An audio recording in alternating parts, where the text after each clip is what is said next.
Yo, what's up guys, SK here, and we do have a new Summoners War update for January 5th, 2023. Happy New Year's, guys. Good to see you again. Now, let's go ahead and get into the update. We do have a lot to talk about.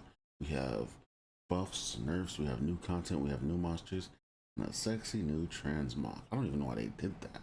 But anyway, let's go ahead and get into it right now. We have the hero area, the key update, has been added where challenging battles await you. Double tapping hero area on the top of the map or using a portal on the field quest. After completing area exploration world fissure quest, one hero area will be added to each continent. Defeat creatures to earn 5-star hero and legendary runes, outfit crafting material, gold, and more. You can get rewards from elite bosses and creatures that appear at a random time and location based on the participation and contribution. And these are a list of rewards based on the monsters that are beaten. Also, you earn crafting materials to craft 5-star legendary runes and hero runes at professional level 5 level 5 alchemy. Certain 5-star hero legendary rune sets can be crafted up to 10 times a week. Unknown rune random main property can be crafted without limit. And then damage increases by 200% and damage taken decreases by 35% for certain attributes in the hero area. We went over this in the update notes, the update preview video, so we'll go ahead and skip over this portion. So all that information is pretty much the same. Now we have the 5-star Beetle Knight monsters that are here, and we have the banner to follow as well. The banner is just the same as always. Each banner is counted by itself, so if you're summoning for one, push through on that one. Don't think you're gonna summon 50 on one, 50 on another, and have 100 of your mileage. You're only gonna have 50 on each mileage. Now there is a Beetle Knight story for the Fire Beetle Knight. Not sure how useful he is. I haven't actually read his skills yet. But yeah, it's a free Beetle Knight. I think someone says that it gives you 10 extra shards for the Fire Beetle Knight, which, I mean, if you're Orby, you're gonna put it into Water Beetle Knight, so. But yeah, also adding on to this, this is the setup for the rewards for the Fire Beetle Knight. 3 more mystical scrolls, yay! I'm stupid, I'm sorry. Alright, so starting on the 9th, because I thought it was today. I don't know why I thought the Summoners Pass reset today. But starting on the 9th, which is on Monday, we're going to be getting the new Summoners Pass Season 3. And the monster for that is going to be Lupinus, which is going to be the Wind Magic Knight. Lupinus is actually a very strong unit. She's up there with Karambit. She might actually be better than Karambit, to be honest. Well, no, because Karambit gives himself his attack speed, but Lupinus is a top tier unit regardless. For her element, she's probably the best. She's probably the best assassin. No, she's the best assassin. I don't even know why I said probably, and this is why. So she attacks with her normal attack. This is her normal attack right here. She has a chance to use the extra skill called Sword of Remission, which is like her trigger skill.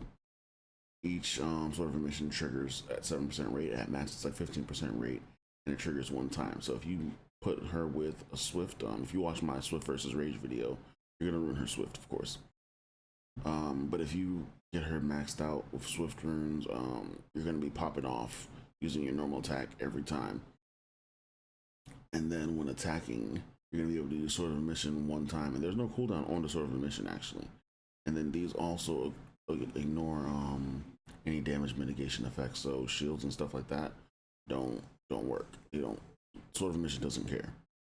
And of course, because she is an assassin type unit, the damage for that is super high regardless. So I think it's like 5 something at when she's maxed out on skills. So yeah, Lupinus is actually a very good unit. I would definitely pick this up if you are a person that spends on the game. If you're not someone that spends, you're trying to find the right one to spend on. Lupinus is definitely one of those ones to spend on. She's good in PvP and PvE. We don't really use the rest of Lupinus' skills, to be honest. We put her on the, what is it called? On the Soul Link, and then take off her skills and let her auto attack. Or you just let her be her own monster and let her attack, because when she uses both of these skills, you see there's a 24-second cooldown here and 24-second cooldown here. I think they both drop down to 20. I'm not sure completely. I didn't look at the numbers before. I think they both drop down to 20. But in the 20 seconds that she's waiting for her cooldown to come back up, she's going to be doing these attacks, which is why it's important to get swift so she can land as much attacks as possible in those 20 seconds. Now, yeah. So you see her skills here. I don't really care about her skills, so I'm not going to talk about her skills, to be honest. Green Pass Season 3 will also be updating on that Monday as well. There's also some arena changes that you need to go ahead and make. I'm sure you're aware of. And they also did change the raid entry for White Shadow Castle and rewards. White Shadow Castle raid cannot be entered 3 times a week rather than once a day. This actually lowers the amount of times you can do White Shadow Castle. However, 2A Legend equipment is guaranteed to drop in White Shadow Castle raid. Material drop rate will be doubled, including White Shadow Castle raid dungeon equipment. So you have a chance to get more materials, but you don't have more of a chance to get equipment. But you don't get purple equipment anymore. That's perfect because I'm still having trouble getting equipment for some reason. I should have just went ahead and got all my foggy equipment and went and worked on White Shadow Castle raid. But I didn't want to equip, like, the raid was already out. I didn't want to enhance all that stuff, but I might as well do it anyway. So I'm here. Brawl entry times have changed, so here's the changes for the brawl entry times. And then the brawl rank criteria has actually been downgraded a bit for each rank. It went down by 100, like starting from 100 to 200 to 300, and then going up. It just kind of scaled up from there, all the way up to 500, away from the previous number that it was.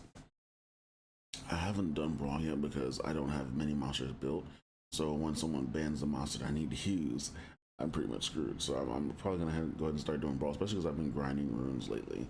So I'm probably gonna go ahead and start doing brawl this week, especially because they do sell rainbow mods every month, I believe it is. I think like once a month or once. I'm not sure what the cap on rainbow mods buying from the brawl arena is. Anyway, quest number required to monsters for repeat quests will be adjusted. I think that was like I don't know, some small fly or something. Sorry. But yeah, they've lowered the amount of monsters that need to be killed for repeat quests. Before it was 20, 30. They've lowered them all pretty much. Halved them. Look at it. They directly halved all the number of kills. Actually, I'm actually doing repeats right now. Is that true? It is true for the for all of them. Okay, cool. Now here's the transmog that yeah. Here's a transmog that we have new. It's gonna be for the Desert Queen, and I mean, she has become mommy. I mean, what? Sorry, that was creepy. Trial of Ascension has been reset. We're gonna move on. Trial of Ascension has been reset, like I said. Remember, guys, when you do 10 floors, hop out and do the special room. The special rooms do not accumulate on top of each other. You have to hop out and do the special rooms. There are 20 runs you can do in total. Do them for TOA from TOA normal to TOA hard all the way to 200. There's 20 runs you can do in total. Please do those because you'll get a lot of materials for summoning in there. You're gonna get a lot of shards. You're gonna get a lot of shards. You're gonna get a lot of mystical scrolls. You're also gonna get a chance at legendary scrolls and a chance at lighter dark scrolls. And you're gonna get mystical scroll pieces and a chance at mystical scrolls as well. I wish they added unknown scrolls as a 100% drop in those special rooms, because I feel like unknown scrolls should be a higher drop rate somewhere. Like they should be a constant drop somewhere. But that's just my personal thoughts. Now here are the Beetle Knights and what they do. We're at the Fire Beetle Knight right now. This is the one you get for free in the story, further in the monster story. Basic attack 2 times, no special effect there. Skill 1 charges forward and attacks the enemy within the area, airbornes them with a certain chance and provokes them. So it's a knock-up attack. And a provoke at once, but it only targets one enemy? No, enemies within the area. Okay, that's cool. So it's a knock-up, airborne, and provokes. That's cool. So it's a knock-up, CC, and provoke. Alright, skill 2, attack down, crit damage down enemies within the area with the power of the shield. Okay, that's cool. Oh, that's his active skill too. Wait, what's going on here? Because he says 2 passives. Whoa, okay, that's different. Beetle Knight becomes immune to provoke. This is his passive skill, Hellfire Chitin. Beetle Knight becomes immune to provoke. If a team member gets a beneficial effect removed or stolen, use Hellfire Charge on target to that removed. Wow. Removed or stole the effect. Blah. And then the second passive, I see why I set 2 passives now. Charges towards enemy and targets deal Deal damage based on defense. Okay, so he's a defense-based monster. Removes all beneficial effects from the target and silences it with a certain chance. What is going on here? This thing's actually pretty decent. The damage is increased based on the number of effects. So he effectively has a skill one that is a CC and provoke. Okay. He can also bring down attack and crit damage. So he's definitely a really good tank from that alone. He's immune to provoke, which makes him even better of a tank. And then he has a response for being stripped. Or he hasn't. Does it work when he's stripped? Team member? It says if a team member, but does it work when he's stripped? Because that doesn't make sense. But everybody usually gets stripped because most of the strippers in game are multi-strippers. So he's gonna proc off more than likely. Like there's a what 3 out of 4 chances gonna proc off as long as they don't just target him. So that's gonna be actually really good. Because then he silences. He removes all beneficial effects from the target and silences them with a chance. He's actually going to be something to look forward to work on and look forward to. I might actually build him as well, even though I play Orbia, which Orbia needs this guy coming up. The Water Beetle Knight, Sir Neptune. We didn't even say the name of the other guy, did we? Sir Hercules, okay. But yeah, we're on Sir Neptune now. Sir Neptune. He only has one passive. So he has a regular attack as a basic regular attack. Skill 1. Charges forward, attacks enemy with airborne, some certain chance, applies defense down. Whoa. So the target or targets? That's the question there. Because it says enemies right here, but it says target here. Which there's a big difference on like wording when it comes to games like this. I'm not sure. I'm gonna guess that it's gonna be all targets that it hits with a certain chance. So that's actually really good. That's a skill 1. Skill 2 applies movement speed down to enemies within the area. The power of the shield and applies crit resist up and continuous recovery to allies. So he adds a heal as well as crit resist and movement speed down to enemies. That's actually pretty dope. Not exactly what I was thinking, but okay. And so his passive is Regenerative Chitin. Becomes immune to provoke when summoner takes death inflicting damage, ignores the damage. Then applies Endure to the summoner and recovers summoner's HP. Recovery amount is based on target's max HP. What even is going on here? This is busted. This is why everyone was saying this is good. I didn't know the skill before and now I know the skill, and this is busted. Like it's really good. Pretty sure the Endure can be stripped, so that's fine. But the fact that it recovers the HP as well, that's gonna stop them from just dying. But it can be blocked as well, so that's also an issue. So if they already have the buff blocker on, they won't get the Endure. But will they still recover HP?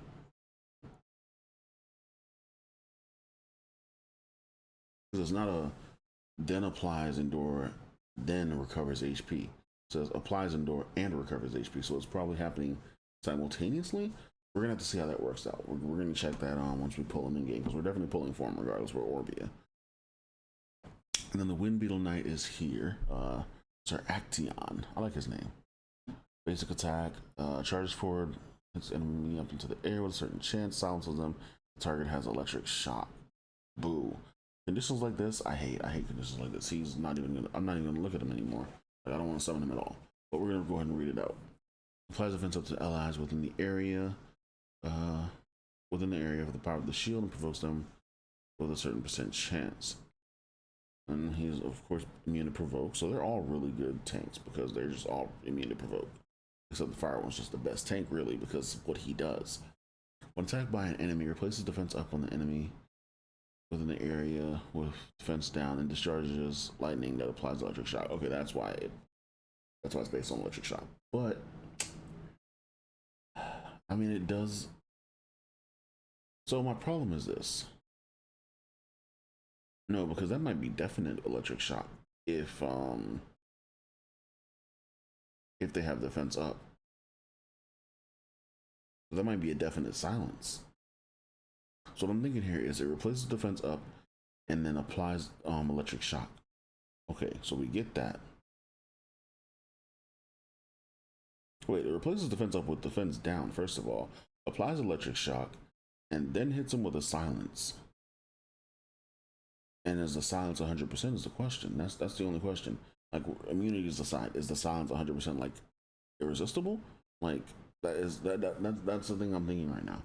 We're gonna check that out as well later on in the game. We're gonna read more about that and ask questions on the Discord. Light Wind is Sir Titus. I like this name. Regular basic attack, charge forward upwards, knock air within the area, removes beneficial effect. Apply blocking. If I pull him, I'm God. No, but really, this is busted. Applies beneficial effect to target does not have beneficial effect. So everything goes on accuracy. So that up there, what I said about the wind wouldn't make sense now. The silence will still be based on accuracy. It's not irresistible because it would say irresistible if it was.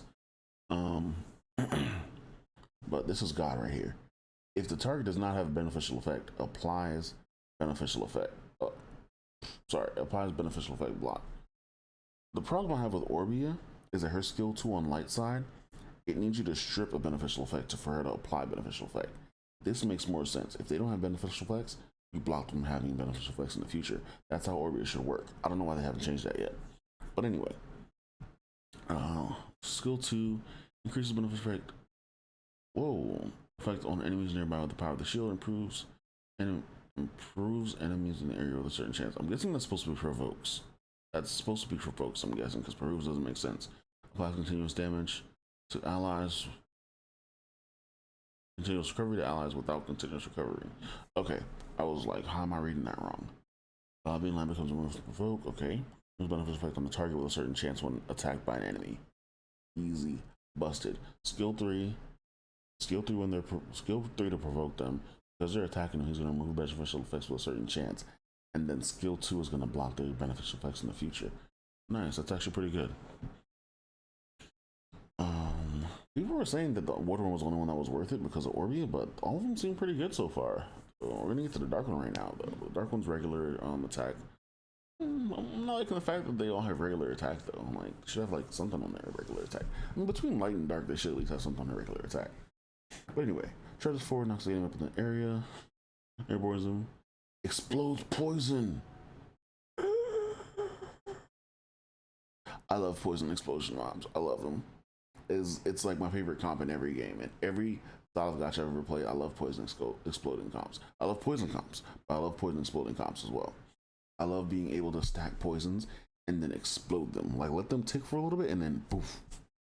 But anyway, that's actually really nice. I like that. Not that I'm gonna pull him because my luck is horrible. I haven't even pulled a freaking LD Nat 5 yet.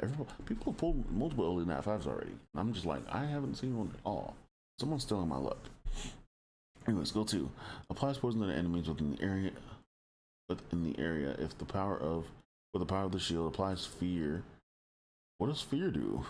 With a certain chance if the target has a dot. That is okay. Depending on what fear does. Because fear, if I'm thinking what fear does is correct, fear should make the enemy run away. I guess. His passive is the same as the other ones with the beginning. He just earned his ultimate gauger. Every time Beetle essentially lets CC on an enemy and applies poison to the target when attacked by an enemy. What is going on here? That's kind of busted. Okay, so all the Beetles are actually pretty decent. Well, the Dark One's only decent because I like poison. The Dark One might not be decent to anyone else because his effects are kind of really weird.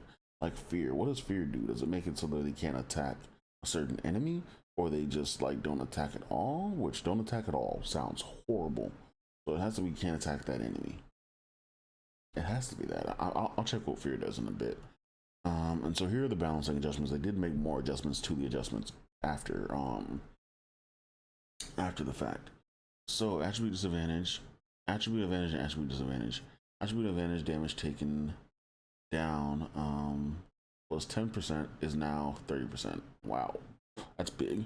And then the bombs for the fallen monsters on the side: Oracle, Joker, Wind and Dark Oracle, Fire, Water, Dark, Joker, and then Fire, Water, Wind, Light, Kobold, and Fire, Imp, Champion.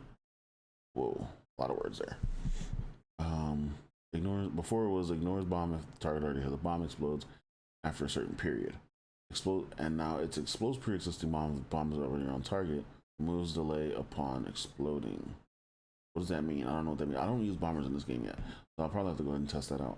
But what I'm thinking it means is that if it has a bomb already, it's going to explode the bomb, and then you're going to be able to place a new bomb. That doesn't make sense because if you're just exploding the bomb, Sierra is useless at that point. I'm sorry, Sierra is useless. Oh wait, no, they fixed it here. Okay, cool. Bomb explosion. Explodes immediately if the target has a bomb. They fixed that for Wind Oracle, Fire Pirate Captain, and Fire Cobalt. Explode bomb target immediately increases the amount of damage, bomb damage the target takes in proportion to the amount of time left on it. Okay, that's how they fix it. How long does the bomb last? Because I remember the fire, was it the fire? The fire Kairos elemental dude. I think his bombs last like 20 seconds or something like that. It was 20 times 6%. That's kind of crazy, bro. Just immediately detonate the bomb as soon as you put it out. That will be kind of busted. So okay. These monsters are getting the ignore beneficial effect nerfed to hell, to absolute hell. Before it deals damage ignoring all beneficial effects on the target. Now it deals damage ignoring beneficial effects on targets reduce damage taken, invincibility, shield, defense, and up, etc. Endure and soul protection are excluded, so they no longer can these monsters go through soul protection. I mean, can go through endure. They cannot go through endure anymore. You can't poke through Cleef's endure. You can't poke through Chalkerly's endure. That's just what that means.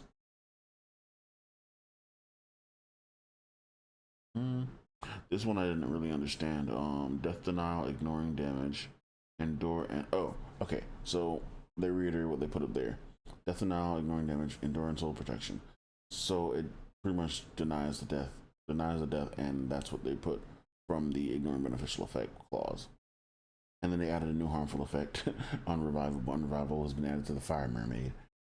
Target does not revive when defeated while having the effect. They should have also added that to the fire Valkyrie, to be honest, or the fire Archangel, which I have both of. Anyway, and we have some changes to monsters as well down here. These are specific monster changes. Ooh, went over a lot of these. Went over a lot of these already in the previous video for the patch notes. Some of these did also change as well, though. So if you want to go ahead and go through these, we're already at 22 minutes. Eesh. Do I want to go through all these? Because that's going to add like a whole nother 30 minutes onto the video. Jeez. Yeah, no, I'll just go ahead and I'll leave the link to the forums in the description. If you guys want to read these, because this is a lot to actually put into the video.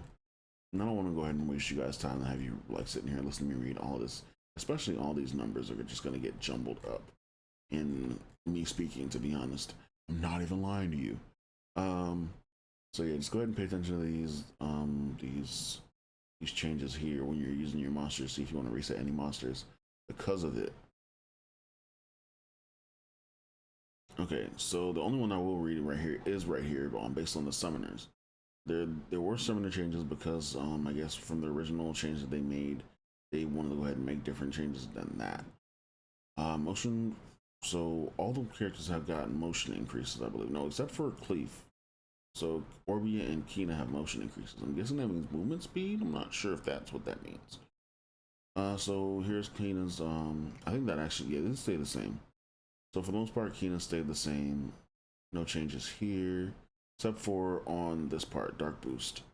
It was added that the last hit reflects damage to nearby allies. I don't use Kina, so I don't know what that means, to be honest. And so also there are the values to whatever was happening on the previous video. So that's also something that you should probably actually make sure that you pay attention to. Fire Cleef.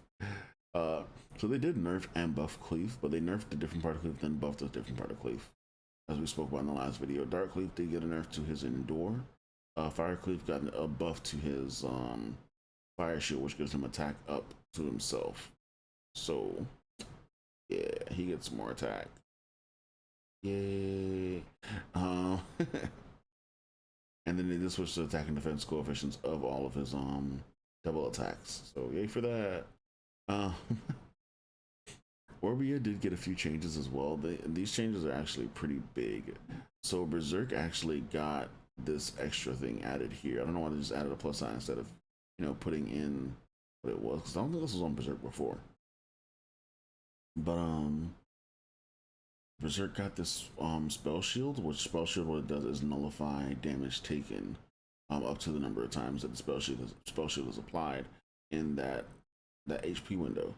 Now this starts off at two in game and then goes up to the max of 5. That means you nullify damage 5 times once you reach 30% or below 30%. HP is below 30%, so then you're gonna nullify 5 instances of damage, which is really good to be honest. It's actually really busted for Orbia. Also a change on Magic Shield. This is something that is game changing for Orbia. I personally believe it is also, however, buff blockable and probably yeah, it's going to be removable, of course. When HP is below 30%, so they changed her Magic Shield from when HP is below 30% to when she receives lethal damage. A shield is created for team members, including herself. Like that's honestly better than what it was, because she'd get that shield and it would kind of just like go away immediately, and that would actually counter to where this actually the the Berserk actually is supposed to do. So the Berserk took the spot of what the Magic Shield was doing, and then Magic Shield does something extra, which is technically kind of like an Endure, but an Endure then instead of having a timer, it's a shield bar, which you just burn down the damage on that if you want to. For Firebolt, they did add increased burn duration. Let's see, and that's pretty much it, except for the Wind Bolt. For some reason, 60% attack as splash damage ignores death denial. If that means what I think it means, she can kill through Endure, right? Is that not like I'm not reading that incorrectly? I'm hoping. But okay, let's move on. So the last thing for for her nerf is the Dark Storm. They did reduce the unrecoverable rate from 10 to 20 seconds to 7 to 14 seconds. Still decent. I mean, we're not dealing with Sharkly anymore anyway, so that's just part of that.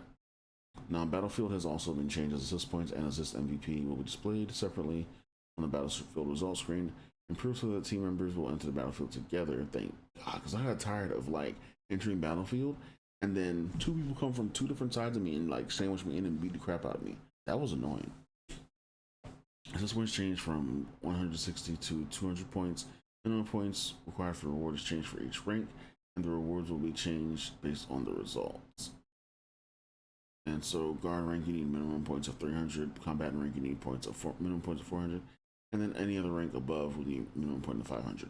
You think that'd be backwards, because being above those ranks means that you've actually been playing, so you'd have to get a less minimum point range. Whatever. I mean, I'll still play it regardless coming this week because of the changes to it that make it to where I can actually play Orbi again in Battlefield and not get walked all over by 15 different cleaves. Video incoming about that, by the way. So here are the reward adjustments for the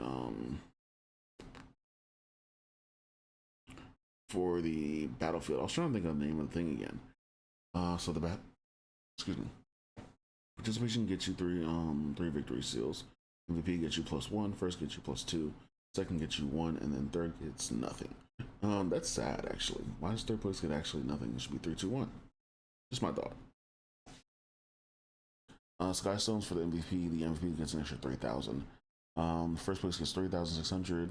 Second place 2,700, and third place 2,160. That's such a specific, like, secondary digit. Why is that? Anyway, the gold is just on the participation side, by the way. And so the losing team also their points have been lowered. Gold participation, of course. Sorry. Skystone participation, gold participation, as well as the losing team Skystone amount for, of course, losing. And then titles for the winner. It's just all that's here right now. Now this is something very important right here. Kairos increased the secret dungeon reward. Before Breath of Life, 30 Breath of Life per wave. Now 40 Breath of Lives and one monster piece for the secret dungeon upon clearing the last wave. That is going to be so important because, wait a minute. What? That's busted. Okay, I didn't read that before. Sorry. That's going to be so important because people haven't been doing secret dungeons, of course, because they're not getting anything besides Breath of Lives out of it. Or rather, people have been doing secret dungeons and not really paying attention to them because of the fact that you only get Breath of Lives out of it. Now I feel like people are going to be doing more secret dungeons and also watching for monsters that they want, like the Dark Cowgirl. But she's not as useful anymore because, well, she's not as useful for the situation people wanted her before because Shockley is now no longer the light expedition, the expedition monster, the special expedition monster. Sorry. And now, range for secret dungeons will be changed from 32 hours to 24 hours. That's really a good thing right there. Secret energy can also be purchased from the Ascension shop. Up to 200 secret energy can be purchased weekly during 500 night shield per energy. So yeah, it's kind of pricey, but I mean, there's not much else you're gonna buy in the Ascension shop besides the costumes. Once you get the costumes, this stuff is kind of just free game. After that, I wouldn't suggest buying it unless you're just like really close and you just want like one or two more energy and you don't feel like doing repeats, or you don't have the repeats, because for some reason the repeats don't give exactly 5. They scale between like 3 and 5 or 2 and 5 or 1 and 5. I don't know what the actual scale is, but they do scale and it's ridiculous. Special expeditions have also changed. Special number of special expedition entries has changed from 50 to 20. Increase the special expedition reward, and then the special expedition boss will be changed from light chocolate to wind arachne. Now we had someone in Discord actually say that they ran it 20 times already, and out of the 20 times they got extra rewards 13 times out of that. So it's a little bit more than a 50% chance, which is good. Like, because 50% chance wouldn't have been right, especially if you dropped it below 50% when you came to the entry amount. Anyway, next on the arena, the daily available tries for the arena is 100 times for arena challenge to be displayed. The buff strength for defense team in challenge arena will be reduced, thank God. And the max number of arena challenge tickets to be held is increased from 10 to 30. Max number of free daily tickets stays the same at 10. Max number of brawl tickets will be held is increased from 5 to 20. The max number of tickets given out per day will be remaining the same at 5. Blah, sorry. And then also an account change, improve it so that the max number of Rahil orders held increases by the based on the number of account level. Max storage amount is increased to 100 upon reaching level 55. And they're also removing the Christmas. So this is just the etc. portion of this. This is kind of just like quality of life background stuff. Nothing really that's super important here, unless you're wondering about the summon animation of Vita and Twa and the transition animation for Essence dungeon bosses. Yeah, but like it's just kind of stuff like that. No, the events. Yes, this is one of the best things. Okay, so New Year event. 16 days is gonna last. You have a chance to get the Fire Mermaid for free. 5-star Fire Mermaid. All you have to do is run things. Now, like before, you saw she got a free Unrevivable. Unrevivable is going to be a menace in this game for a while, until they make something to deal with that. I mean, of course, you can just cleanse it, I'm guessing. If you can't cleanse it, oh my god. But you should be able to just cleanse it, hopefully. But yeah, so yeah, Fire Mermaid is the only one that gives Unrevivable right now, and it is a buff. It's not that she has to kill to deal Unrevivable. It's a buff, or rather harmful effect. And so yeah, this is the event. It's just like the Bastet event that we got with the seashells way back in the beginning of the game, just like that, except the parameters around getting the required things to do so is a lot steeper. They learned from the Bastet events. They definitely learned from the Bastet event, because the amount of Bastets we still have left over, ridiculous. Also going forward, oh, that's the event, by the way. And this is the Fire Mermaid, of course. Name is Platy. No, the T's not silent. Okay, so basic attack. Well, no, not basic attack. Her skill 1. Attacks enemy removes beneficial effect and then applies unrevivable and unrecoverable. Wow. And then skill 2 Recovers HP with the target ally, decreases skill cooldown, and applies immunity if the target is a team member. This skill is not affected by other team members' skills. Or other team members' skill cooldown effects. Okay. Recovery 100% of her attack. Okay. That's what I want to talk about, but I'm not going to go into that right now. There is also the Trial of Ascension event. I say trial. Trial of Ascension event that is going on between now and the 12th of, which is next week, 12th of January. And then we have fixed issues. Fixed issues are going to be here. If you want more information on that, you're going to have to go ahead and read this. Like I said, this is a lot to read. And we're at the 35-minute mark right now, going on 36 minutes. And I'm about to cut the video because we are at the end. These events have ended. You should be able to trade in the Rainbow Mon dust that you got from this event for gold in Castland. So go ahead and do that if you haven't already. Now, last thing I want to talk about is the Beetle Knight verification event. It's just like the other verification events that we've had before, the Raven, the what was the other one? Pioneer. And there was one more, but I forgot what it was. Forgive me. But yeah, these are the verification events that we have right now. Well, this is the verification event that we have right now. What you have to do is take a picture of the Beetle Knight that you summoned, put it in the title. The post title has to be the 5-star Beetle Knight, whatever the element is, and then verification, the word verification. And then you can put, you know, a little title blurb right there, like check out my Beetle Knight, or hey yo, got my Beetle Knight finally, stuff like that. And then these are the event rewards. You're gonna get, it's between 10 winners. If you do win, you're gonna get a legendary fire scroll, or a legendary dark water scroll, or a legendary wind scroll. And then for light and dark, you're just gonna get a light and dark scroll, no legendary to it, which is kind of sus, to be honest. That's pretty much it for the video. Thank you guys for watching. I know it was a lot this time, but thank you for sitting through it with me, and I'll catch you guys in the next one. Peace out, and I'm gonna go ahead and hop in game and, well, pay attention to the game rather. I've already been in game. I'm going to go ahead and pay attention to the game and start doing stuff I'm supposed to be doing. Thank you guys for watching. I'll catch you guys in the next one. Peace out.